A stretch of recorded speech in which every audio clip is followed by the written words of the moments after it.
HI 101. Welcome to Study Session 8, Philosophy and National Development. Introduction. In this study session, we will attempt to take the argument that philosophy is also significant for the national development of any state. Learning outcomes. When you have studied this session, you should be able to 1. Describe the relationship that exists between the philosophical enterprise and the politics of governing a state. 2. Explain what national development entails. 3. Explain at least one of the conditions necessary for laying the foundation of social life. And 4. Discuss the significance of philosophy to national development.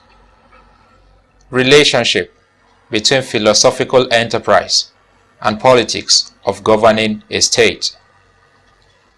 Plato, one of the important Greek philosophers, once argued that until philosophers become kings or kings become philosophers, we can never witness peace and development in a state.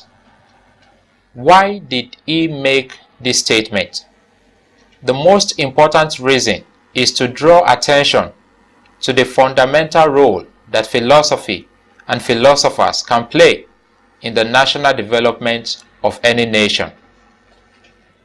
Philosophy is usually regarded, especially in the consideration of prospective future, as one of the most useless courses one can offer in the university.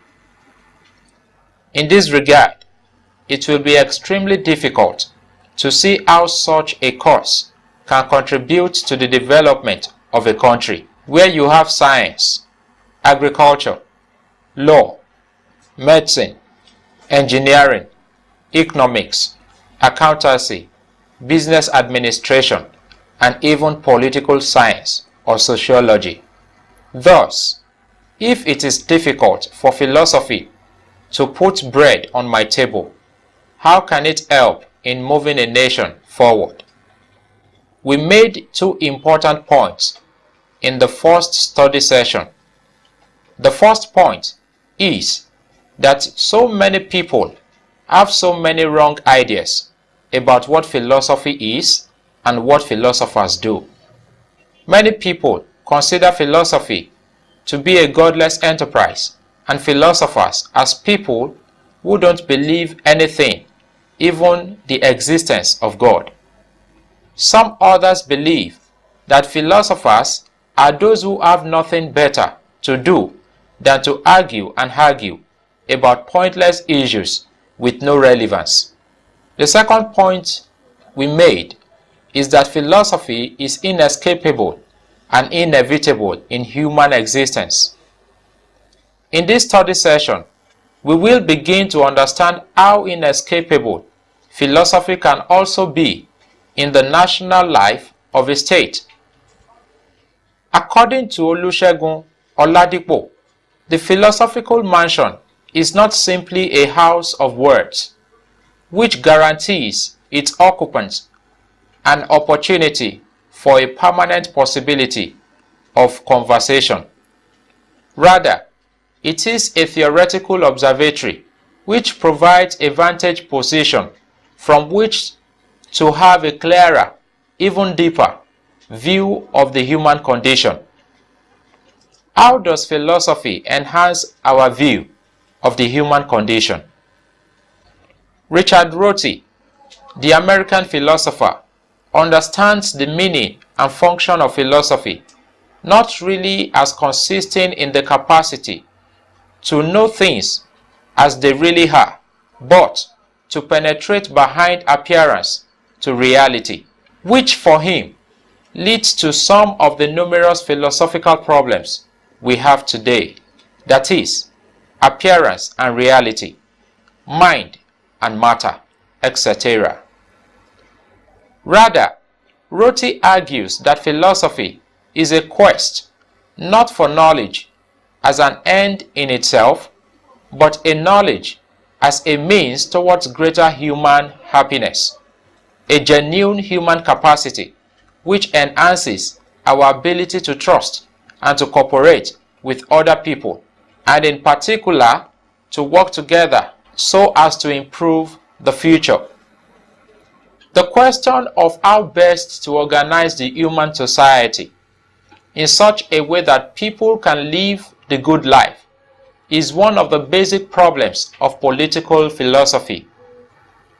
It is also one of the most critical problems that plural societies face today in a world that is becoming more global and more complex. A plural state is any state in which the people are deeply divided along religious, linguistic, ethnic, and cultural lines. Nigeria, for example, is multilinguistic. That is, there are more than 600 languages. Multi-ethnic. That is, there are equally the same number of ethnic groups. And multi-religious. That is, there are at least more than 3 religious affiliations.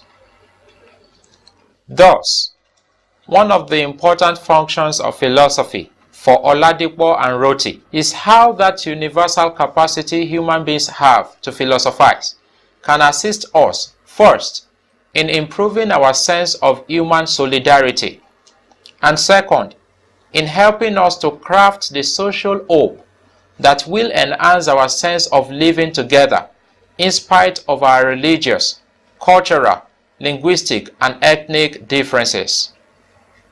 Contributions of philosophy to national development. The first contribution of philosophy to national development, therefore, comes from its function as a means to self-understanding, the definition or redefinition of who a people are and what they can be. To understand this function of philosophy, we need to first consider the Nigerian post-independence predicament. Nigeria got her independence from Britain in 1960. After 50 years of independence, most of us as Nigerians are convinced that there is something radically wrong with this country. For one, we know that unlike some other countries which gained independence around the same time, that is, Ghana and South Africa, much more later, Nigeria has failed to utilize the immense human and material resources at our disposal to make giant strides that will adequately qualify her as the true giant of Africa. As a result of this, electricity has been epileptic. The roads are death traps. Infrastructures are terrible. The healthcare system is dilapidated. And education only produces half-baked human capital. Generally, governance is not affecting the mass of Nigerians. Most of us will also agree that the problem with Nigeria is the problem of leadership. From 1960 to 2010, the Nigerian state has had to deal with one bad leader after the other. For Professor Oladipo, the critical problem arises from the Nigerian orientation which predisposes us to constantly battling with superficial national issues at the expense of the fundamental ones. For instance, most of us have at one time or the other read in the newspaper about issues like prostitution, same-sex marriages, rotational presidency, religious identities and problems, the health of the president, tenure for public office holders, and so on. These issues, though important, can be compared with such other fundamental issues like that of social justice in Niger Delta, social order, an appropriate value system for a developing country, poverty and the issue of wealth creation and distribution, unity in diversity, realizing the common good, and such other fundamentals. Foundation of social life. We can therefore begin to read the trouble with Nigeria as really that of our lack of the foundations for social life, which serve as the basis for a composite, all-round development of any country. What are the foundations of social life? These foundations refer to those conditions that human beings require to live a conducive life in the society in which they find themselves. These conditions are basically three. A. The adaptation to external human and physical environment. B. Provision of human biosocial needs. And C. The establishment of the requirements necessary for social cooperation. The first condition requires that human beings adjust to whatever physical environment they find themselves in order to ensure their own survival. Such an interaction with the environment would involve the people achieving shelter, clothing, and feeding. For example, an environment dominated by mountains, that is Panama, or ice, that is Iceland, or thick forest, that is the Amazon, or oceans, that is Japan, or sand, that is Saudi Arabia. Apart from this, there is also the complementary need to adjust to the human environment. This requires that the individuals in a particular society be protected through adequate care and support, especially for those who are weak and vulnerable, like the aged, the sick, and the young ones. The second condition for a conducive social life involves the provisions of such biosocial needs at three levels. The first level include the need for food, clothing, and housing. The second level includes cultural needs like the need for social and cultural identity, that is, the idea of who and what we are. The third level of needs include the physical needs like the need for self-dignity, sexual expression, and so on. Finally, the last condition for social life has to do with the orderly coordination of the affairs of society in such a way as to make social cooperation possible. Oladipo therefore concludes that from all we have said above, it should be clear that human survival and human flourishing in contemporary times clearly require science and technology as means of understanding, controlling, and transforming nature. However, it is also clear that the goal of social sustenance and progress cannot be pursued in any significant manner without securing some basic element of social organization, particularly social institutions and the values that sustains them. This point is very important because of our popular feeling that in all the disciplines we can only reckon with the sciences, the technologies, and perhaps the management to the exclusion of the humanities and the social sciences. This biased thinking is also myopically captured in the formulation of the Nigerian National Policy on Education, which gives a larger funding ratio to the sciences over the humanities. This is because the humanities are considered to be utterly useless, not only to an individual's future prospect, but also a country's national development. From the above, it would be very difficult to build a society on science and technology, where there is a collapse of social values and institutions. These too are significant because social institutions, consisting of political institutions, economic institutions, cultural institutions, and kinship institutions, help human beings in building and cementing their social lives. These institutions, on their part, are held together by certain values which inform their functions. Values refer to the estimated worth of something, the principle or standard which guides a group or an individual, or the ideas which represent the fundamental and or purpose of an individual or group pursues. This could include the value of trust, honesty, reciprocity, tolerance, compassion, and so on. It should not be difficult for you as a Nigerian to see that these values are lacking in the Nigerian society. It is also not difficult for us to know that the social institutions in Nigeria are collapsing. To be sure, just think of the educational system from the primary to the tertiary level. You also need to think of the attitude of government workers and ordinary citizens like you and me to government work. What happens if you get an employment in the local government? Will you not be jealous?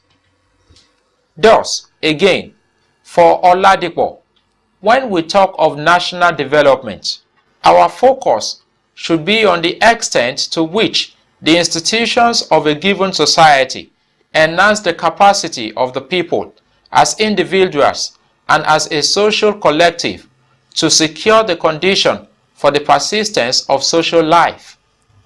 And in order to enhance such national development, the capacity for citizens to realize social happiness, it becomes important to think about freedom and decency as two important variables in national development.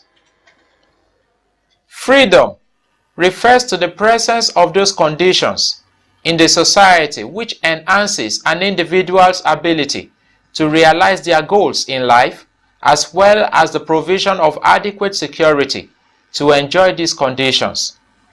When you are living in a society and there are no constraints to your self-realization as an individual or as a group, then we can say you are free.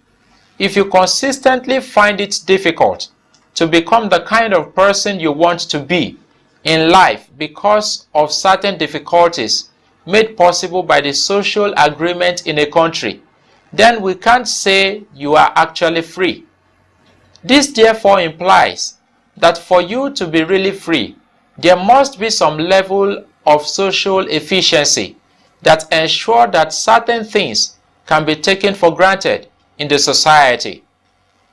We should be able to assume that our transportation will work efficiently, that electricity will be available, that ATM machines will not commit electronic robbery, that we can complete our education at the stipulated time, that we can achieve a genuine health care at a reasonable cost, that phones will work, and so on. Freedom also entails that there won't be any reason for any individual to depend on others for survival because of economic or political deprivation. For instance, the situation of workers in Nigeria today, even those working in the universities, is that they have been reduced to an existence of perpetual expectations of arrears and loans. In other words, once there are no arrears owed them by the government or loans from cooperative societies, then workers can really fashion a project for themselves and on their salaries alone. In this sense, we can't really say they are free. They are captives of the economic and political situation of the country. Decency is also another variable for measuring national development. This has to do with the behaviors or attitudes of the people in a society, which conform to the acceptable and acceptable standard of what is right, what is modest, what is civil, what is wholesome, what is identifying, and what is respectable. It refers to the level to which these values, which enhance social cooperation, are fully entrenched in any society. For instance, imagine you are driving on a lonely road and saw a stranger flagging you at a distance. What is likely to be your reaction? You speed away, of course. Why will you speed away? Well, for one, you don't know the person, and secondly, you don't trust him or her not to be harmful. Thus, the absence of trust in our society is one of the problems that makes social organization of our society inefficient. In this respect, Nigeria is a normless society, a society defined by a lack of acceptable norms or values by which we can direct the way we think and perceive events around us. Significance of philosophy to national development. In study session 1 and 2, we argue that philosophy is a reflective and critical thinking about life and existence.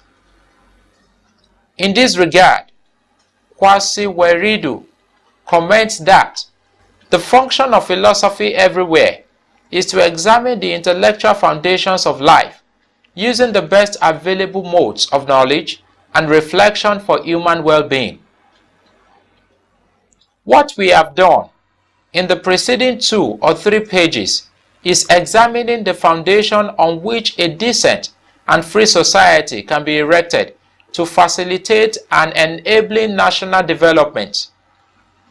In this sense, according to Socrates, an unexamined life is not worth living. Yet, the function of philosophy goes beyond social criticism of those conditions that will ensure the well-being of the people.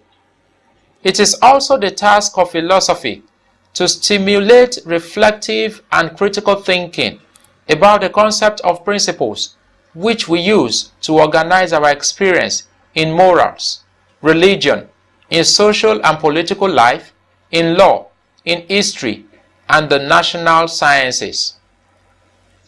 The existence of philosophic spirit therefore becomes a crucial necessity in any national development. The philosophic spirit refers to the human capacity to critically and reflectively challenge the structure of existence, of knowledge and of ideas, and ideas in order to determine their tenability for coping with life. This spirit therefore ensures that citizens are always ready to examine and challenge the basis of national existence. This is because the philosophic spirit is an orientation which requires that we always ask for the justification of whatever is considered to be valid or right or good. The philosophic spirit will ensure that we no longer pass the responsibility for our failure, either as a nation or as individual, to God or the devil. The philosophic spirit also ensures that we take the full responsibility for our self-actualization as individuals and as a state.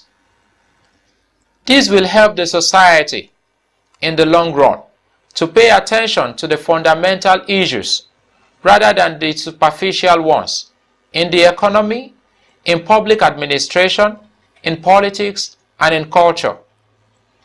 And further, the society can also begin from this critical and reflective foundation to begin the task of reconstructing those ideas and institutions that can serve as adequate guard for organizing the society. It is in these crucial senses that philosophy can serve as the critical elixir that can help in the attempt to bring the Nigerian society back to life, and furthermore, to reactivate the lives of the individual as a compass in understanding life and its ups and downs. Study session summary. In this study session, we argue that philosophy is not only significant to the improvement of the lives of the individuals, as we have tried to demonstrate in the preceding study session, but also in the advancement of national existence.